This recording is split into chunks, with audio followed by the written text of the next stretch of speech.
Alitaka kujirusha ndani ya maji, alikuwa na babu yake hapo. Saa mara ya kwanza babu yake alimuokoa akisaidiwa na mlinzi wa kampuni hapa. Na muda mchache baadaye walionekana wameingia kwa kichaka bado ufuoni mwa mto ambapo walikuwa wanaelekea saidi za juu. Na nduru za kuaminika zinasema hapo kitu saa moja kijana aliingia kwa maji, na sasa babu yake aliona kijana atabebwa na maji. Vile mnaona maji ni mingi kwa sasa juu ya mvua. Sasa vile babu hakutaka kuona kijana anabebwa na maji, alienda kumfikia kumtoa kwa mto. Na hapo walionekana wote wakiwa kwa mto wakijaribu kuokoana, sasa wakiwa ndani ya maji. Alipatikana leo juu ya miti akiwa amekaa.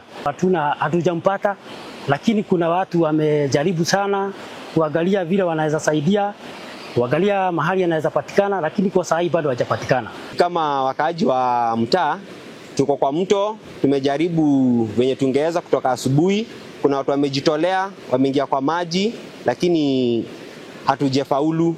Na ombi letu kama watu wa area ni serikali ya county inaweza tupatia waogeleaji ambao wanajua kutoa watu kwa maji, wanaweza tutumia kwa saa hii. Serikali yetu ikuja itusaidie ndio atolewe.